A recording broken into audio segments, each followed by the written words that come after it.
Yeah, we're going to talk about SDV as a service, as a topic. But if you have any questions during the session, feel free to ask. We will try to answer them all. Yeah, let's have an introduction round first. Sergey, do you want to start? Yeah, sure. So my name is Sergey Maligan, and I've been into a couple of industries before. So I spent 10 years in telecom, spent 10 years in automotive. It was all exciting, and I think I'll be able to cover this a little bit later. But for now, possibly what is the most important now, I'm the CEO of the company called Soda.auto.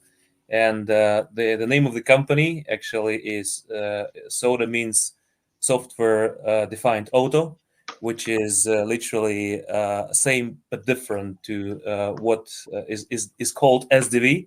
And the reason for that Soda means like more pragmatic, more stable way to include what SDV actually is. So, absolutely pleased being here, guys. Thanks for inviting, and over to other guests.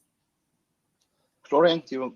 I'll go ahead. Yes, I'm not sure if I'm still a guest. I become a regular, which is great. Permanent guest. Yes. So I'm in the automotive industry for 20 years, partially in the traditional world, and then also partially in the new edge players world. So I was at Tesla for 6 years, building up the entire vehicle validation machinery from scratch, starting first Model S for until the mass production of Model 3. I spent a year at NIO, and I'm a consultant and advisor now. There's everything around SDV. And let's hand it over to Moritz. Hello, I'm a regular in the self-help group for SDV. I'm an electrical engineer by training, come from the hard real-time world, so good old MCU stuff, and I've evolved a bit into more compute-centric, and now everything is going to the cloud and everything. It feels so odd, right? We have the convergence of technologies. I'm happy to be here again, and I think it's exciting times because we now start to mix and match technologies. We have safety certification and cloud-based workflows, and it's exciting times. Cool. Then let's start first a little bit going more in Sergey's company. I mean, last week or week before there was a post from you. I mean, where you just announced that Soda V was released. Can you give some insights what it is and what it's good for? Yeah, definitely. So first of all, is a little disclaimer. Of course, we are here for informal talk, and first of all, we're here to discuss technologies and processes and nice and great things around it, right? For me, it becomes much more than that. It's my passion, it's my professional life, and it's my job as well. So I'll have to jump from time to time to the company and back. So unfortunately, it's very difficult for me to kind of divide these topics anymore. So just possibly before we jump to Soda V itself, I'd like to give a little bit of more background around myself and how the company was created with which idea in mind. So I mentioned that I spent 10 years in telecom, and actually this is the time where I did a lot of things around serving millions of subscribers at the same time. So it was highly loaded systems. We created and deployed one at a countrywide network. And all time I was in telecom, actually, it was the time when we were inventing software-defined things. So it was like software-defined telecom technologies. That's why when at some point I got in a very interesting proposal. Hey, can you help me to create an operating system for an electric vehicle? And I said yes, even without proper knowledge of what it requires from me. That changed my life entirely. However, my thinking and the entire mindset still kept being software defined. And that was the moment when I literally came back in time, because I started to see the technologies which are quite old from what I knew before, quite different, quite specific, quite slow for Risen, but still very different to what I worked with before. And that's how I started to think, I started to challenge that and started to think towards software-defined vehicles back in 2013-14, when there was even no such word for that. So I spent 10 years, more than 10 years in automotive. Since then, I worked for the company called Arrival. We also made a project called RoboRace. So in Arrival, I was looking after the big division, making all building blocks for different vehicles. So it was a vertically integrated organization where one team was responsible for making all different systems and making them universal for different types of vehicles, because Arrival was on the mission to make vans and buses and passenger cars. And then there were vehicle teams which were actually implementing the vehicle project. So I was looking after this ecosystem of hardware and software elements there, which was everything, including technologies within drivetrain, battery, charging, then zonal architecture and embedded software for that, but also connectivity and HMI and even autonomous driving. So all of that were within one ecosystem, which again helped to create a very special mindset, how to think about the things and how to look at the picture as entire like big thing, not just bits of it. Then, in addition to that, there was a lot of fun with a project called RoboRace. It was a potential spin-off from Arrival, and it was a totally different beast. It was the racing autonomous vehicle and the league for these types of vehicles to compete against each other, where in the course of 11 months, we created a vehicle. We integrated everything from scratch. We created autonomous driving system, put required sensors, put all the software, and made it running at high speeds like 200 kph and higher. And one of the first event we successfully launched was the Marrakesh Formula E event, where I was the person to say go for the first vehicle to go for 12 fully driverless, not even autonomous, but fully driverless laps. So that's where my first gray hair are coming from. So that was a lot of fun. Then 2023, very early, I had reasons to stop working for Rival, and that's where my new chapter started, which is called Soda. So that's what we are going to discuss today. As I was saying, Soda is software-defined auto based on this sequence of things. You can imagine that two things which were important for me and which I believed I want to stay with was software and vehicles. That's how it was very easy, actually, to say what I want to do next. So I'm quite happy with this opportunity to lead the entire organization, which is fully focused on software-defined vehicles approach. And when we started, the first thing I wanted to think about is not what we need to do and not how we want to do that, because we had some ideas on that, but why we want to do that. And if we look into the definition of SDV, which is available around us, it's a lot about like different things. So everybody says SDV, but everybody means something different. So I think that topic was covered really well in the previous chapters of this conversation. So I won't be staying long here. So I asked myself what I understand by SDV and why it's needed as such.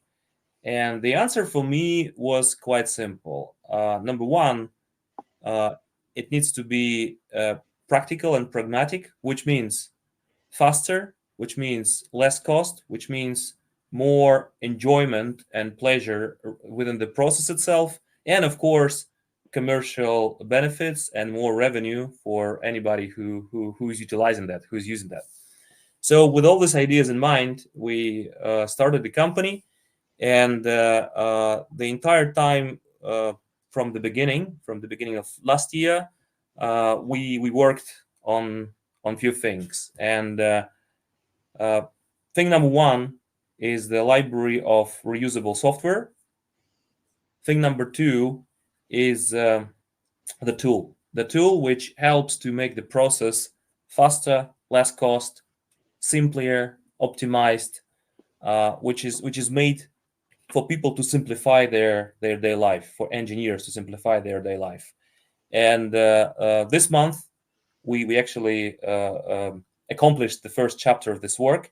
So we released Soda V, which is the ultimate tool, including all required modules covering the entire engineering life cycle, starting with the vehicle level requirements and concept level, going down through architecture decomposition and to the systems world, and then to the software implementation. And on the right side of the V model, going through the systems validation, then vehicle level validation and certification. So all of that becomes much simpler and available within one tool rather than many.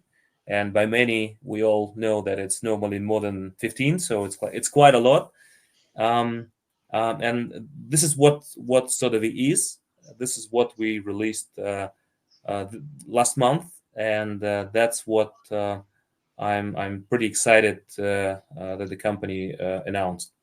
I mean, is it actually on orchestration of the tools in the V, or is it really providing also the tools inside the V? I mean, for requirement management, architecture, and so on. So it's the tools as well. So let me maybe look into that deeper. So it includes requirement management, and it includes the entire layer of managing the requirements, starting with the regulations.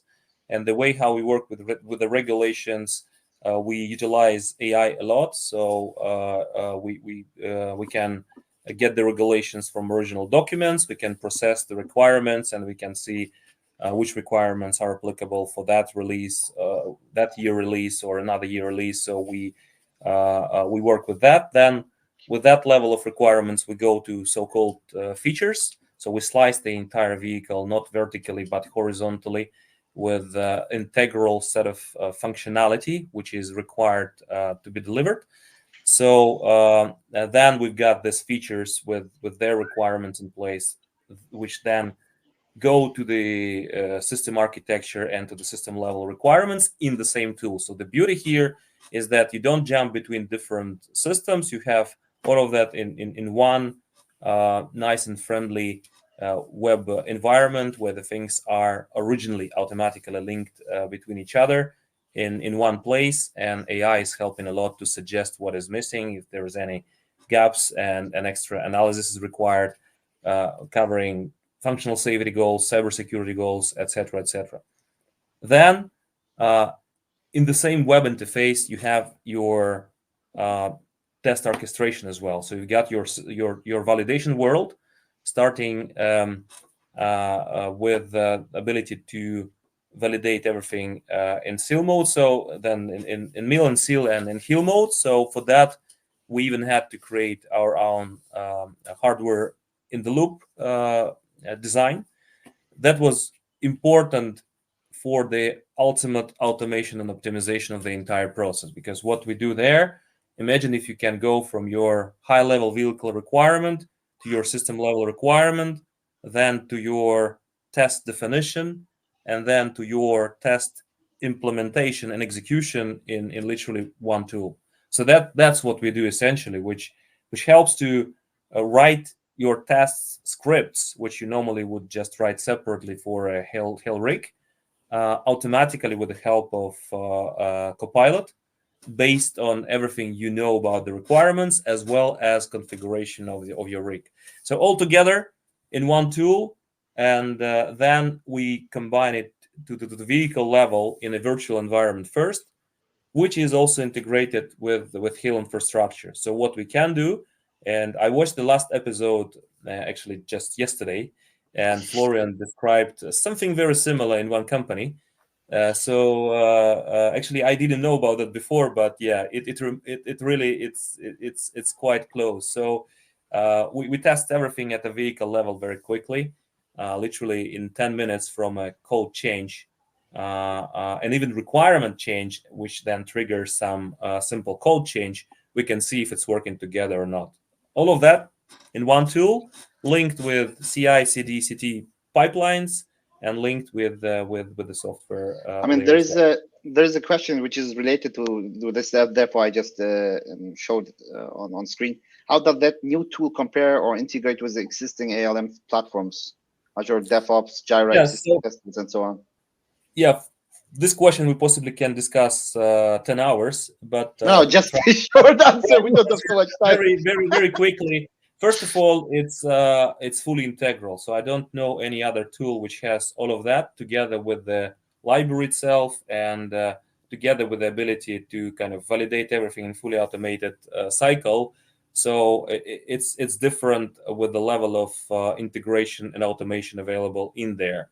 In terms of the integration, of course, we understand that in this world, it's a lot of other systems and tools which are right and which are existing. So in terms of requirement management, for example, we can easily integrate with other requirement management systems to get it with the system and synchronize both ways. That's just an example. And in terms of Jira, which is mentioned here, of course, Jira is a perfect task management tool. So it is playing very nicely together. Actually, we use Jira internally, and it plays really nice with Sodavi. If I may take that, because I'm reading some comments, and Sergey, as you can imagine, some of the comments say like, okay, we heard that one before, and you're not the only tool that promises to do all of this, and what's the difference between that and IBM's Jazz platform? And that's just summarizing the last 3-4 comments over there. If I understand that correctly, you're focusing heavily on the integration of AI as well, right? And obviously, we all use some of those platforms. They promise to do everything, and in the end, they were so overloaded that they didn't do anything really well. So how do you react to that statement? We have to write them there. Yeah, look, absolutely. So when we started last year, what I said to the team, and then that's what we started to take as number one priority is AI, digital twin, and SDV must play together. So one separate to another will not bring the entire benefit. So you know our mission. So we ultimately we want to see the world where the vehicles can be created in just a few clicks. So that's why we added literally AI into all processes where it brings real life advantages, but keeping human in the loop. So this is quite a good combination, right? So we apply automation, we apply optimization, but we keep a person to check and control the changes. So within this AI process, again, it links all the things together, and it goes from requirements level down to the test execution level, which has everything really working together. And by the way, guys, since we launched, there is a way to try it for yourself. So if you go to soda.auto and subscribe for a trial, you can see for yourselves. So I possibly would like to keep this comment covered this way. So it's available, it's there. But one more question. There is a promise you make on the webpage of your company that you are 2 times faster in production and 4 times less cost or something. Is it real? Are these real numbers from an OEM using this tool, or is it I don't know? How do you got these numbers? Yeah, let me tell you the story because it is an important one. So where we started, we said that we want to use digital twin everywhere as well. So it's another helpful approach. And we started even not with the system only and with the tool only. We started with the process. So what we said that we want to have a live version of our process fully defined and tracked and measured, so we know how the changes or additions or new tools may impact the real performance. So what we did in the very beginning, even prior to the moment we had first versions of our tools available, we modeled everything up and created the process where we saw this difference. This is where we made a white paper. It was August last year. Yes, it was literally a year ago. And it was done with a customer, Charge Cars in the UK, where we started to deploy all real systems which we started to create. So on top of this digital twin or model of the process, the word which you want to use more, we started to check and then to challenge ourselves first, and then to check if what we see in real life fully corresponds to that. And yes, throughout this year, we achieved full confirmation with this specific customer and with few others, where this benefit, which is not only tools. So look, I want to make it absolutely clear that it's multiple things. It's the tool, it's the fact that you can reuse, so you don't have to go to too many places to get some bits of the systems or software for different systems. You actually can reuse a lot. And based on this fact, imagine you have the entire vehicle end-to-end functionality available, where you don't have to develop anything from scratch. You just have to take something which is ready and customize it and adjust it to your project. So with both these factors in place, which we call SDV Kit as the overall product offering, we achieved these numbers. So we saw it in real installation. So we need to take into account all the elements of that, not just the tool itself. So it's important. And this is fully confirmed with real customer cases, just to answer the question explicitly. I think, Sergey, sorry, Moritz, go ahead. I think when you condense the entire story and look at the challenges that we have in the industry, what it boils down to is for SDV, for the development practices, we want to take out the not enjoyable activities of software development in automotive, right? and I think we agree there's plenty of them. And you mentioned a little while back now, you see two things. One is streamlining that development process and actually taking out things like throwing requirements over the fence and these kind of things, and then doing horizontal cuts on the software, going for modularization, going for reuse. And I think this is one of the key challenges that we have in the industry, and also a result of the supply chain structure, in my view, that we tried still a lot of times to interact based on requirements, that we don't interact a whole lot on actual development artifacts. And as a result, we have too many intermediaries in a delivery step, in a construction step, that just everything gets extremely slow. And for me, the key point now is to get to something. You know, when we talked before, you called it a premium developer experience, right? So how do you make software work in automotive enjoyable for developers? And I think this is one of the key challenges. It is, and actually, the more I work with Soda and for Soda, the more I start to recognize that actually this is the main mission of the company.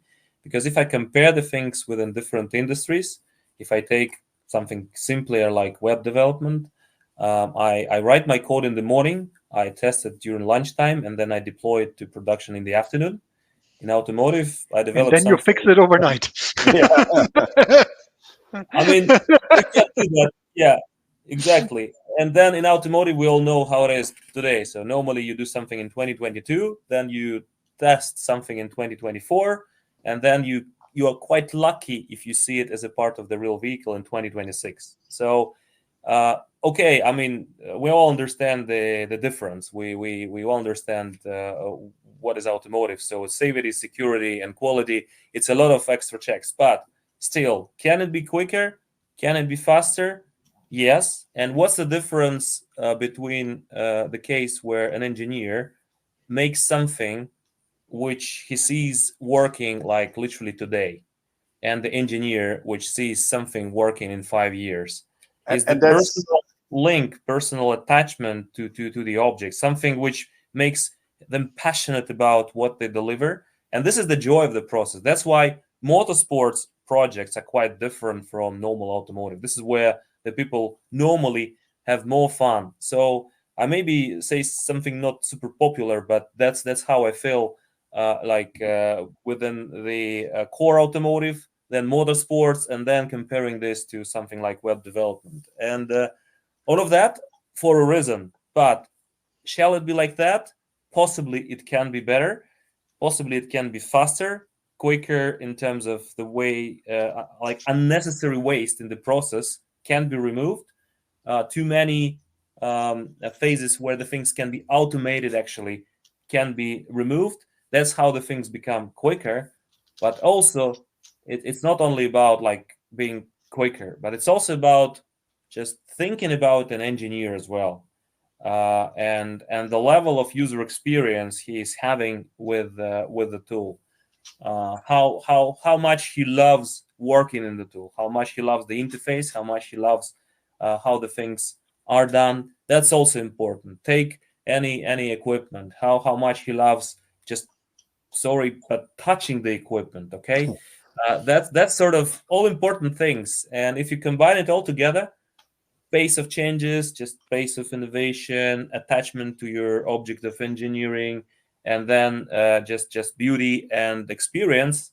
That all makes to this premium engineering experience a definition which you mentioned, which we created in Soda, and which I personally push strongly within all the projects we are working on. I think you pick up a great. Sorry, Fatih, but no, go ahead. I think you pick up a great point, and I just had that discussion yesterday with a different group. The disconnect engineers have between their own work and the final product is way too big in way too many cases. So you, as a software developer, you are using a tool that you are told to use to program code based on requirements that you are told to use, and you have nothing to say about them. And even if you disagree with the user experience that comes out of it, there's no change rights on your side. And so you're in a miserable environment, creating a miserable product, you're knowing about it, and you have no right to improve that. So that drives you pretty nuts as an engineer, because we all have this approach that we want to have the best product out of there. But what I unfortunately see a lot is the disconnect, as I mentioned, from the work that you do as an engineer to the product. And that's what I brought up last week at Tesla, right? So you do something, exactly, Sergey, what you say. You do something, and then 10 minutes later, you see that, experience it in a car or on a bench or on a test track. And suddenly you have a completely different motivation to really work for the product and not only for your paycheck. But Florian, I wouldn't agree on the statement creating a miserable product. Well, I mean, I know some automotive products where I say every engineer would agree that this is not the best user experience, but the people who create the user experience are sometimes so upfront in the process, which, by the way, takes me to a completely different point, but I'd like to bring it up here as well. I just had this question this morning. It's like, what holds most of the traditional car makers back? And my answer was like, they try to figure out 100% of what they want to do up front before they even start working on it. And sometimes they even pull the ASPICE card or something like this and say, no, we have to do. As a matter of fact, we just went through an ASPICE audit last week with one of our clients, and ASPICE 4.0 allows you to have dynamic evolvement of requirements. So you don't have to figure out the entire thing up front.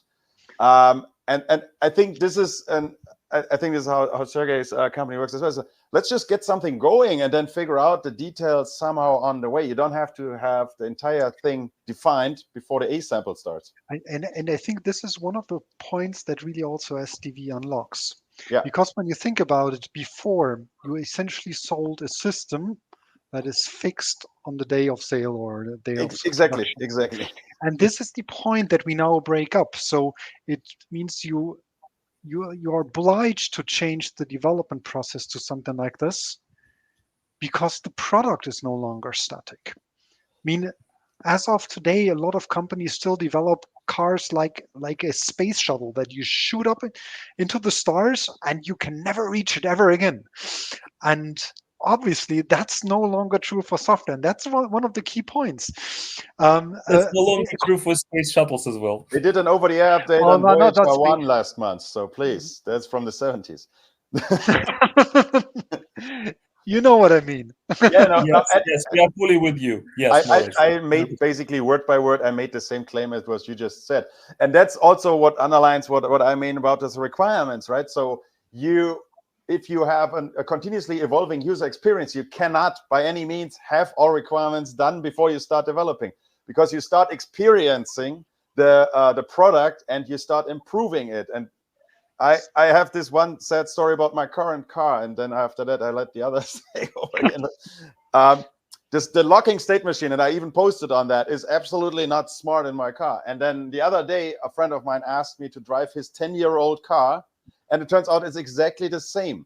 So the software that runs in my 2024 super modern pseudo SDV is the same as the 10-year-old SUV. It's the same behavior one-on-one. And but it's clear they didn't follow change request. Yes, but what I'm saying is, you experience a bad UX, you should improve on it, and not just say like, no, 4 or 5 years ago or 15 years ago in this case, we wrote it down like this and we never change it. There's one comment, I mean, from one. Oh, hi, Jere. So that we support training the AI with customer-specific input, like, for example, internal version of specification, and Yes, which A-Spice version is supported at all. I mean, of course. Yeah, it's actually 2 questions. So let's start with the first one. So first of all, there might be multiple ways to engage with AI. For simpler ways, it can be just a large model which is trained with specific data set, which is pre-trained. For next level cases, it can be trained with any amount of data which is on-premise installation for larger customers. So all of these scenarios are fully supported by the tool as well. In terms of SPICE, so look, I think the key part of the answer is that we do not manifest that a SPICE must be used. The key, and I think it's actually the benefit. So it's compatible with SPICE. It's compatible with any other methodology, the way you want your process to be organized. Because in the end of the day, none of them is the only one, right? And if I put it even in another way, if we look into ADAS and AD development world, it's not always based on the same methodologies and the same ways to do the things as in core automotive domain.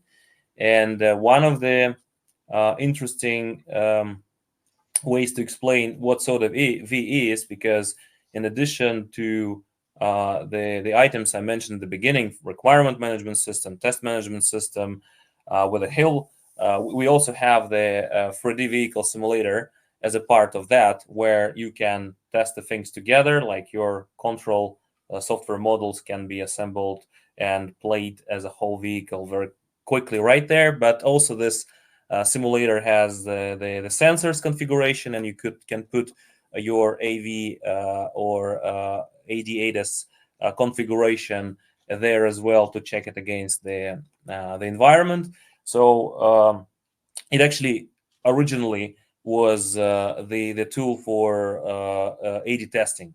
So basically, in SOTA V, what we have is the combination of the tools which are normally used for AD testing, as well as the tools which would be required for your proper automotive engineering process. So combining all of that is another interesting advantage, and this is where the process can be different, but you can use any version of the SPICE because it's not directly kind of mandated by the system itself.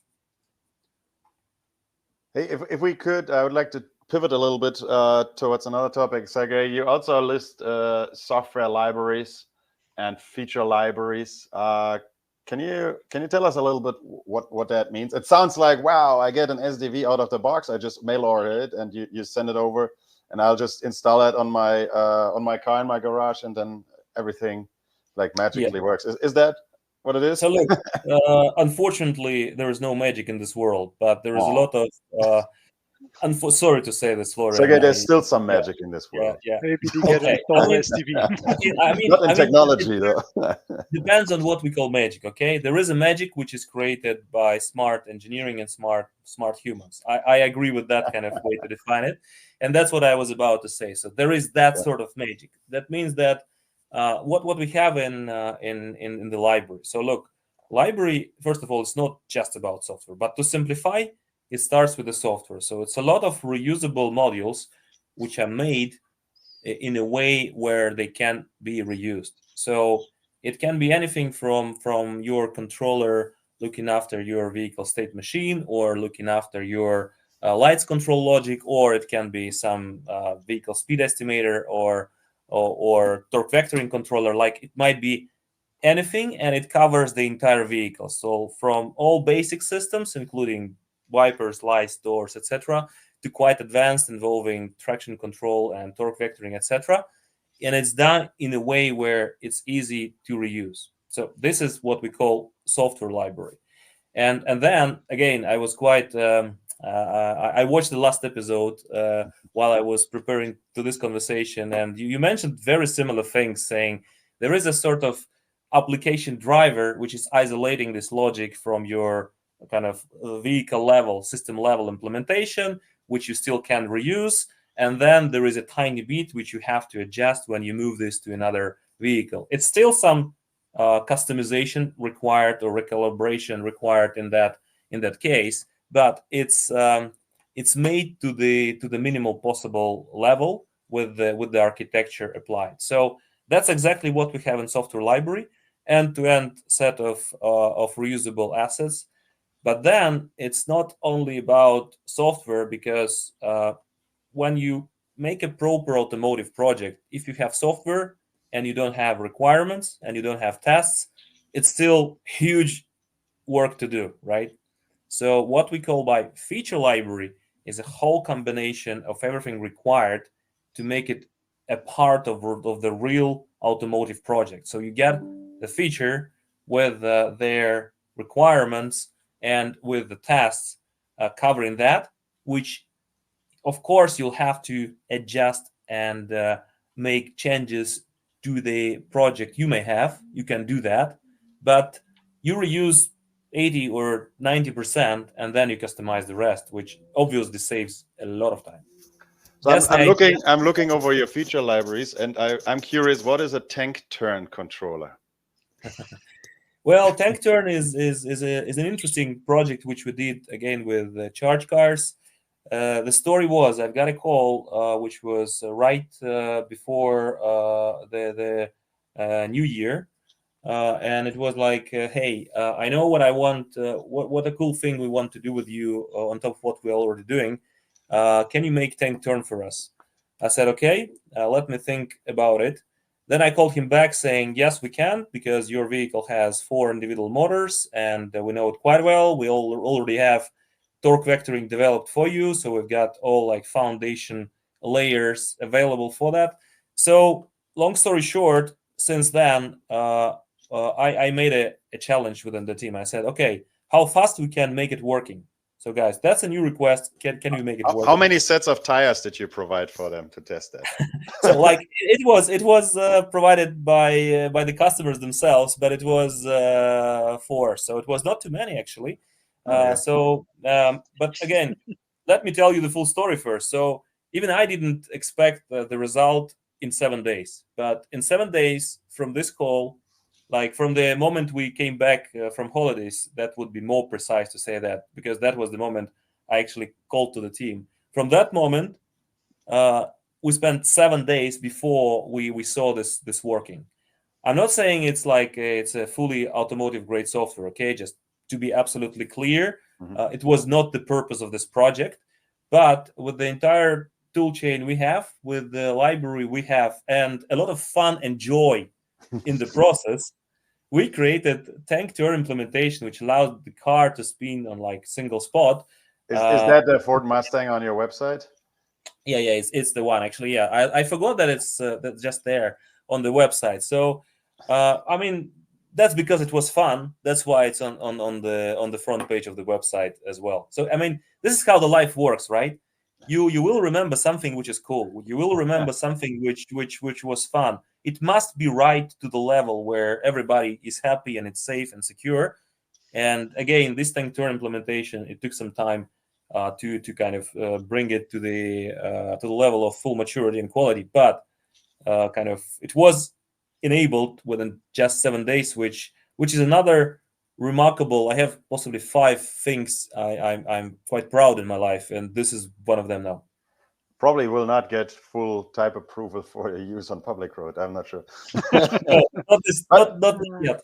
Well, the current Mustang has a drift mode, which you're not supposed to use, even though I have a few neighbors who do use it here in the neighborhood. But I'm pretty sure that's a cool feature. So looking at their website, there's like almost like 30, 40 different modules. So that's basically the idea. If I mean, something more relevant would be here the window controller, right? Window controller. So if I want to build a car, I don't need to sit down and write the software for my window controller. I just get it from you guys, and then it goes up and down, I guess.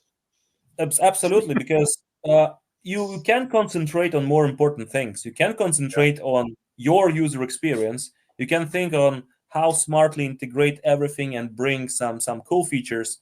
But the basic ones, what's the point of reinventing the wheel? If it's already available, if it's something which just works and which passed certifications before, so it has complete set of everything required to certify that in other types of vehicle as well, what's the point to spend time on that? That's exactly where the reuse and where our software library and feature library steps in how do you deal with functional safety in this case? I mean, if there is a functional safety feature, I mean, how do you ensure this actually? I mean, look, of course, most of the features which are touching the vehicle core platform, right? They have some implications on safety. So safety was always a part throughout the process of the development. So if you take any feature, there is a subset of safety goals and requirements which are a part of that.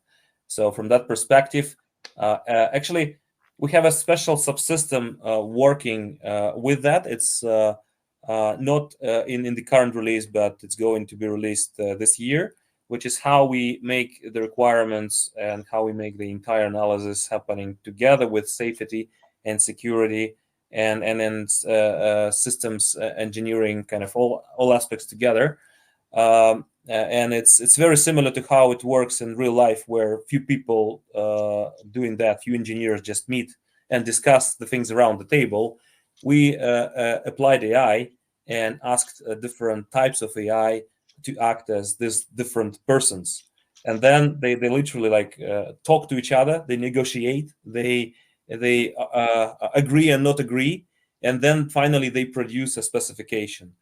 And the beauty of this approach is because we know that AI has many downsides, like they can hallucinate, for example.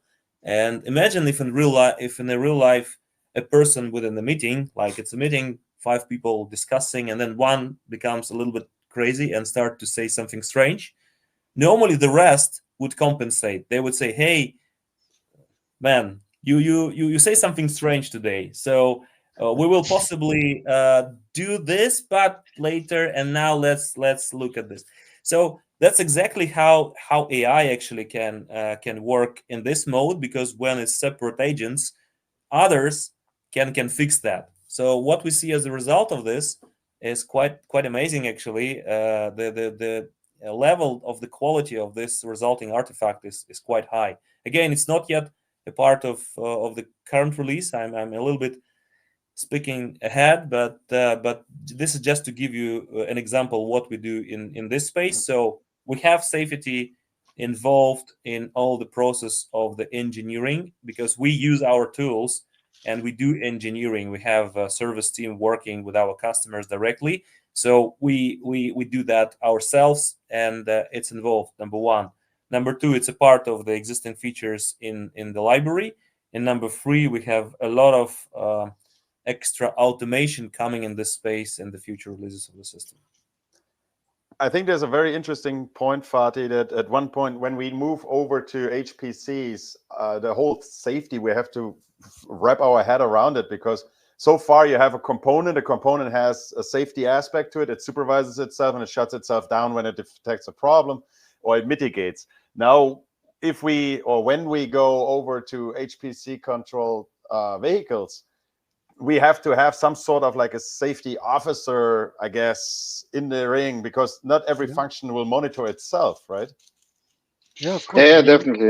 Yeah. Also, from the safety architecture, obviously, you want to have compartments. You want to have monitors that are isolated from the rest of the infrastructure.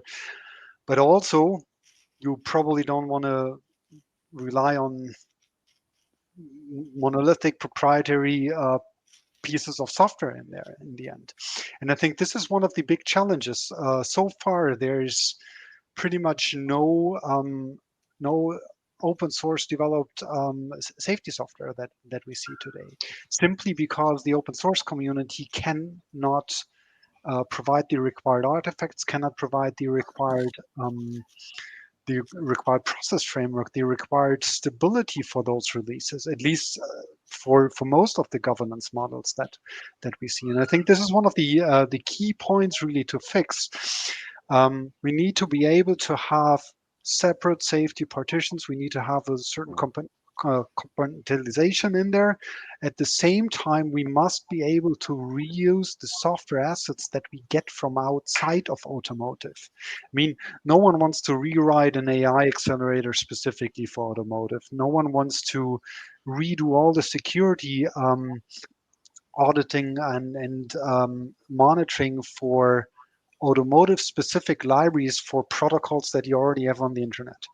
So these kind of things, we have that convergence of technologies that we really have to fix. And I think open source is one of the big points. And of course, combining open source and safety in HPCs is one of the big points to solve.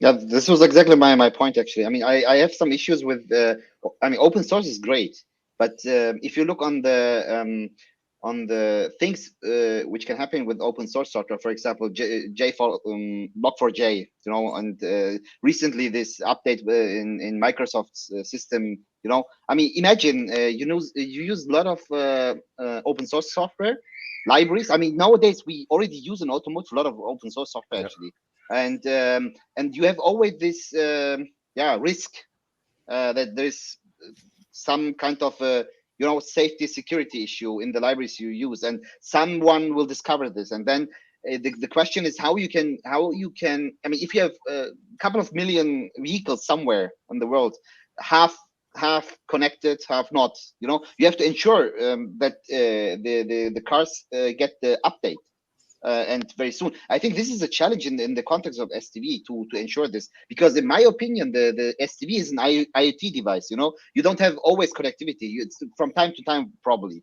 but you have to somehow ensure the safety also in this case.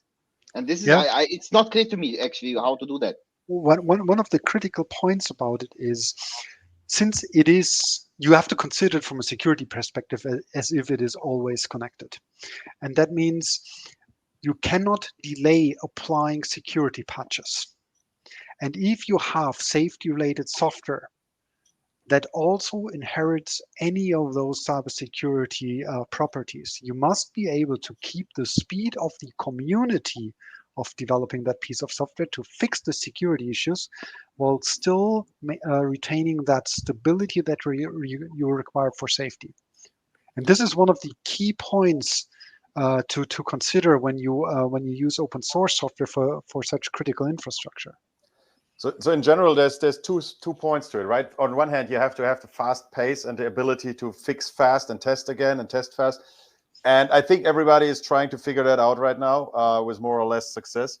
But then there's also the next component, which is the rollout management. And I have the feeling that is absolutely a black box, a black hole. Nobody really thinks of. You even see, Fatih, you talk about the CrowdStrike thing, right? They roll out everything to all clients at once. And then you talk with big car makers, and they don't really have another strategy than that. It's like, no, I flip a switch, and then all my 2 million cars will get the software update.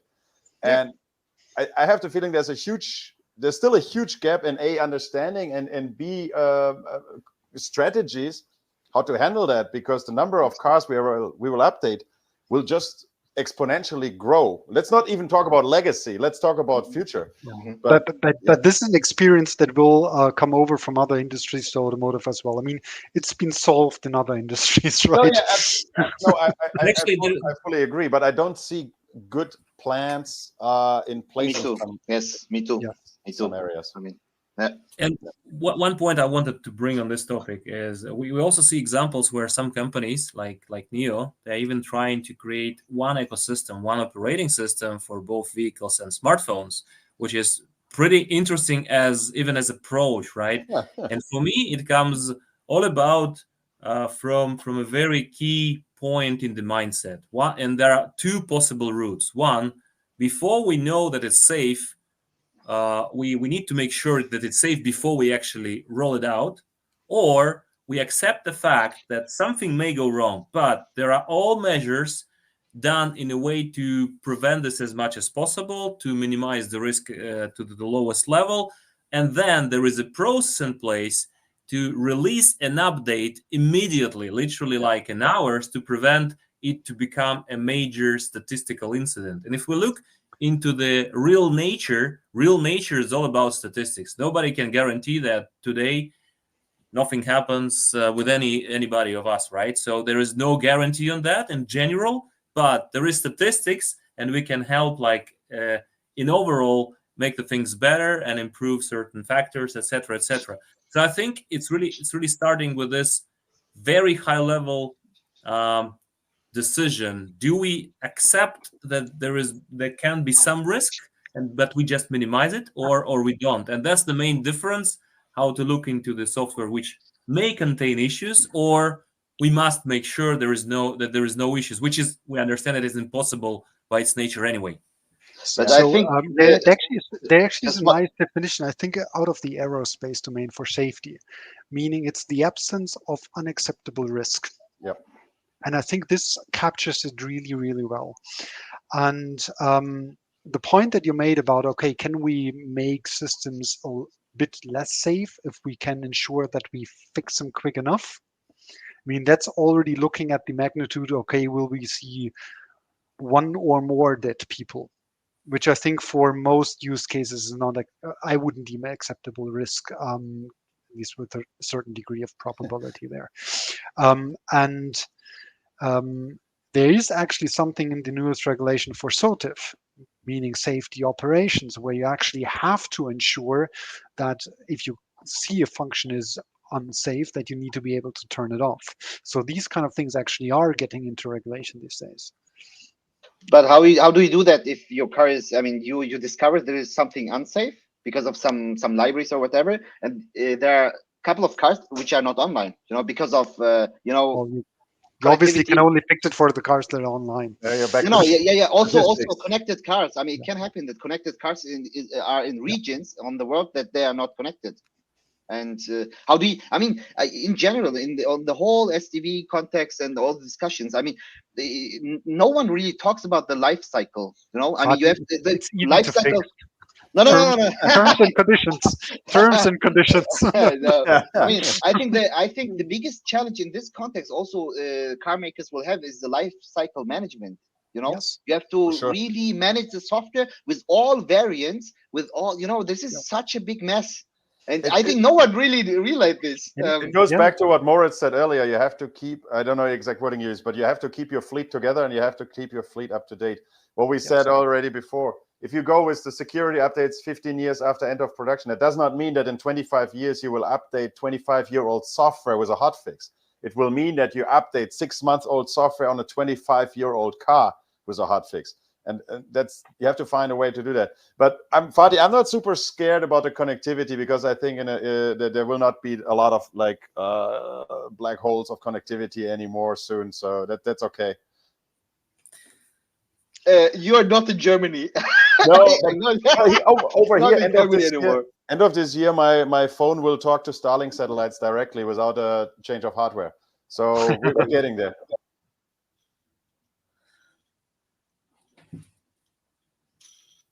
Wow, now we have a moment of silence. I was just thinking about because I was recently on vacation by car, and I was driving many countries, and the only country where I had issues with internet was Germany. Actually, there were really spots You I need to didn't come have to the UK internet. as well. Come to the Ah, UK, really? you will experience Okay. very similar. Yeah, I mean, yeah. yeah. you're not alone. No. Yeah, and therefore connectivity, I think it's crucial. It's really crucial to deal all this, life cycle and updating stuff in the context of SDV, and I don't see so much discussions about that actually in the SDV context always. I mean, we discuss about the architecture, EE architecture, zonal, and whatever, but no one really talks about the real problems. I mean, the real problem, in my opinion, is how you want to deal for the next 15 years. I don't know, managing, I don't know, literally hundreds of variants of Yes. software and hardware, whatever, and all the fixes and things. This is such a complex topic, I think you're but no talking one really about talks about that. hundreds of thousands of variants. Yeah, probably. Yeah, probably. Yeah. I mean, and this is, I think, one of the topics which are not really discussed in the community. I mean, I don't see at least so much. Everybody talks about, yeah, we should have this zonal architecture. We have to. It's fine. We should have service-based, communication, Yeah. not single. But all this stuff is nice. But from the software point of view, no one really talks about such problems you will Because they face. still focus on getting a product, a component out with a start of production, and the software is targeting that. They're not yet thinking about what you just said, the 10, 15, 20 years Exactly. out from now that I still have to deal with the same piece of hardware. Which, And actually, just to be fully agree with you, Fatih, on that. Actually, if we think with a long period of time within life cycle, we need to look at the KPIs within this life cycle as well. I mean, the risks which we accept and compared to any other ways of doing that needs to be looked on this kind of scale. This is where you can actually see the difference. And with the amount of extra complexity and with the amount of extra new features, functionalities, which is being expected from any modern devices in the world, including cars, the complexity is going to increase. It may be just simply not possible to handle this complexity with the ways and tools which we know today, even like which are future-proof, which we think they are future-proof today. So that needs to be considered as a long-term kind of planning exercise. that it reminds me on a saying that it's only simple people keep order, a genius controls the chaos. So that let's figure out a way how we be agnostic to the complexity growing, because no matter what we will do, it will not go down. So let's stop lamenting about the complexity growth. Let's try to find ways how to actually champion that problem by setting us up for success. There's one interesting question. Do you believe that SDV vehicles will live longer than 10 years? I mean, there's still 2012 Tesla Model S out there that are getting software updates every few weeks. Okay. It's a living example. One of my neighbors has one. It's so loud. All the bearings are gone by now, I think, and it's whistling. The motor is whistling, but it still gets software updates. So they do manage the software for more than 10 years, but not the mechanics. Well, I think it's not a surprise, right? Okay, never mind.